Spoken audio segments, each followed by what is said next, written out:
أكد والي البحر الأحمر المكلف اللواء حافظ التاج مكي هدوء الأحوال الأمنية في الولاية عقب توقيع اتفاق الجلد بين النوبة والبني عامر.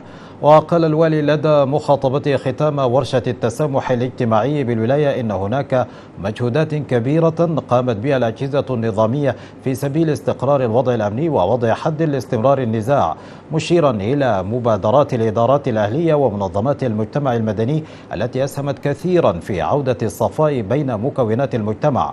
وأشار التاج إلى ضرورة الاستمرار في هذه الخطوات لطي ملف النزاع نهائيا. وقال إن هناك مبادرة من جامعات الخرطوم والبحر الأحمر وجنوب كردفان لدراسة جذور النزاع والوصول إلى توصيات وحلول جذرية للمشكلة. هناك خطوات إن شاء الله تعقب هذه الجهود لتعزز أئمة مساجد في طريقهم إلينا يصل يوم 18. منظمات أخرى في نفس الاتجاه أيضا مبادرة حتصل إلينا أيضا مبادرات من الجامعات الآن بدأت تعكف في دراسة هذه المشكلة والوصول إلى جذورها وتحليل عواملها والخروج بتوصيات أيضا تعين الولاية في البناء على هذه التوصيات. وسائل الإعلام لها مبادرات كبيرة يمكن الآن وعمل ورشة، وأيضا بدأوا في توحيد الخطاب الإعلامي أو الرسالة الإعلامية، وبالتالي يصب في نفس الاتجاه.